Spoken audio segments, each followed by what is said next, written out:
It's been 419 days since season 6 of Miraculous first aired, yet I feel like we, the Miraculous community, are further from solving season 6 than we were at day 1. Why? Because the season 6 finale must be about how Lila was abandoned as a child by her mother. Her father died shortly thereafter. About how Marinette might be following Lila's footsteps and how it was all foreshadowed way back in season 1. Miraculous Season 6 has been a setup. It's meant to suffer from severe illness. In order to have a moment of realization in conjunction, the first two episodes of Season 7.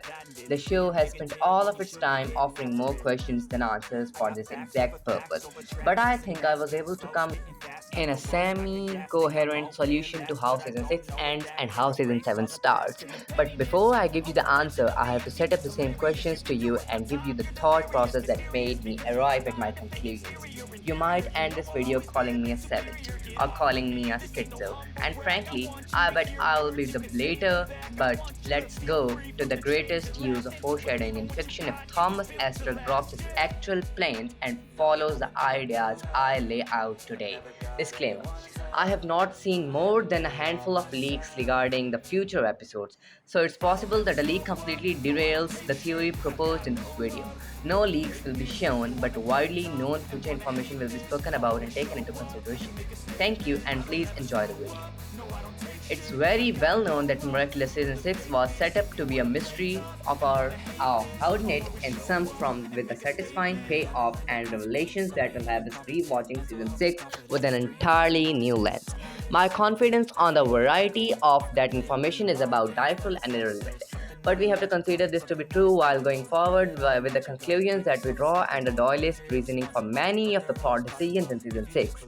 This is also without mentioning the rules of mysteries, being that all of the information has to be readily available to the audience.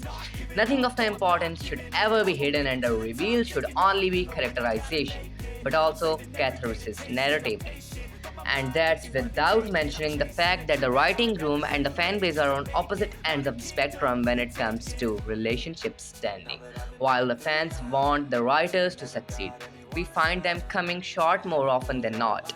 The problem is, and I am mostly talking about Thomas Astor in specific, they don't believe they come up short. Like to try to put into perspective how on the ends the writers are on the spectrum relative to the fans, let me give you a fun fact about an episode and guess which one it is. This episode moved the Miraculous team to tears and the writers hoped it would do the same to the audience. Which is it? A. Cat Blank, B. Strike Back, C. Recreation, or D. Miracle Queen. Yeah, you guessed right. It was Miracle. The writers, well, mostly Thomas and specific, think themselves smarter than they truly are. This subversion of Chloe's redemption are actually being a regression arc. Wow, that was brilliant. This subversion of Gabriel being the villain but not a monster. Wow. The attempt to make a character as Aeneas as Felix likable and expect the audience to just get with the program and empathize with them? I mean, bro, no one would ever believe that. Ha ha ha, right? So, the writing team does get lucky at times with public perspection on some points rolling a 20, while on others the dice flies out the window. But it's a known fact that Thomas has a depth perception and object permanence of Gabriel's corpse. But the fact is, we have to account for it. We have to assume every move in season 6 is deliberate. Every episode makes decisions for exact reasons. Running themes have a purpose. The dialogue that actors, characters choose to reveal to the audience actually means something. It's a hard pill to swallow as a Miraculous fan. Thinking that the writers have a thought out plan and won't just canonize a theory for some high points and aura? No, bad. We passed the days of episodic seasons. I mean, we are completely serialized. Meaning, anytime an episode's body, meaning the exclusion of the could open and end credit scenes, don't progress the plot, it's considered filter. Every reason is primarily Watsonian, and we analyze the Doylist. We must look at season 6 with a magnifying glass, the size and strength of the Hubble Space Telescope. And when we do, what do we see? Season 6 has been a fluster clock on all fronts. On the writing front, we have hype moments and aura. On the seasonal structure front, we have episodes with truly intriguing titles and truly intriguing orders. And on the production schedule front, nothing new. As much as I have been hating season 6, there is a lot to analyze. Whether it's the leaks we have seen come true, fandom name stays returning, or just good old fashioned severance syndrome, there have been many progressions. But there's two running themes that I have been chopping up to doyless reason that may be more than what meets the eye. The main two running themes of Miraculous Season 6 are parents being acclimatized and Season 1 characters making paramount appearances. I chopped it out to being Season 1 parallelism, like the pilot of the show and the first episode of Season 6, both being Aurora's acclimatization into a weather based villain.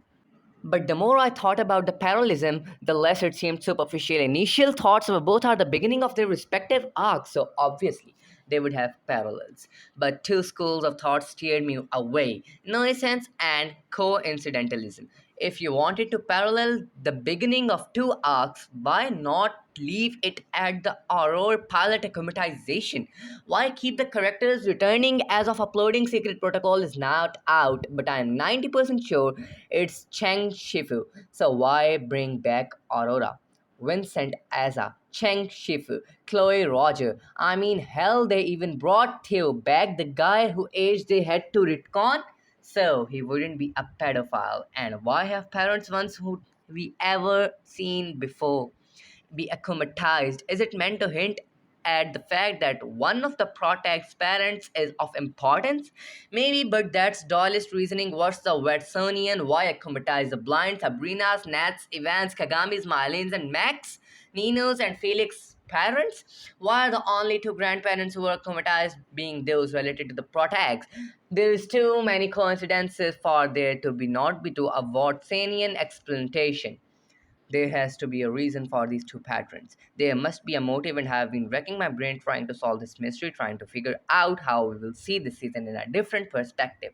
Figuring out why season 1 of all seasons is being alluded to. Like, I get its legacy, but it's the only completely episodic season in Miraculous.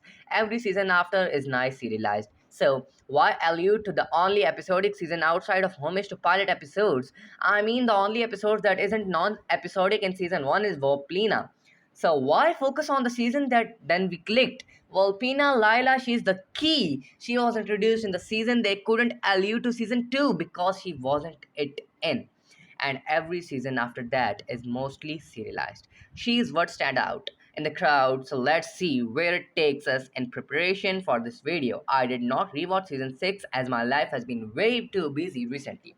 And I apologize for not doing my due diligence, but I think season 6 is mostly well preserved in my brain. Hopefully, I did rewatch Volpina like a few hours before I started writing the script because I wholeheartedly believe this episode is the key, and I'll explain why later. We are still doing this setup, okay? Have some patience. Volpina, Lila's first taste of villainy. It's a landmark episode because, on contrary to popular belief and my own statement, season 1 was not completely episodic. Volpina and Origins are both proof that season 1 is at least semi serialized. The two occasions where Miraculous graduated, it made it to the big leagues because guess what? Going on air is not enough to be considered big leagues, at least in my opinion, because terrible shows in air every day like Velma, and Love Island. God, I hate Love Island, Civilization, and its desiccated runs and two separate marks of acclaimed TV. And while Miraculous does both, one means more to an audience while one means more to showrunners. The mark of serialization is more important to me and passionate storytellers alike, hence it makes sense. Why Thomas would regard it so highly, but what actually happens in Volpina, let's mark every important point in the episode's plot. As they appear and try to make some sense of what we find, a new character is introduced to the audience. She's an exceptional figure who is a cut above the rest. At the same time, an important MacGuffin is revealed, which is hinting to a character's true identity. The girl lies to a boy she's interested in, gets caught in the that lie, becomes the villain, fights the hero, has her plans foiled, but remains hell bent on vengeance. And at the end of the episode, an important character to the plot is revealed after being hinted at by the season. Lila's character and plot importance up to this point in the show, i.e., season 1 Miraculous, can be simplified to this short list of the points. And while this list seems completely irrelevant now, I promise you it will be of so much importance later into the unraveled mechanications of season 7, Lila. But the main thing I want you to keep in mind is the word opposites. Lila and Marinate at this point in time are opposites. Lila's a liar, Marinate is a traitor. Lila's villain, Marinates is a hero. Lila is proactive, Marinate for all intents and purposes is reactive. Lila is a fall to Marinate, she is her opposite. Their contrast make their traits stand out. But Marinette did eat the forbidden fruit, or to simplify, she developed.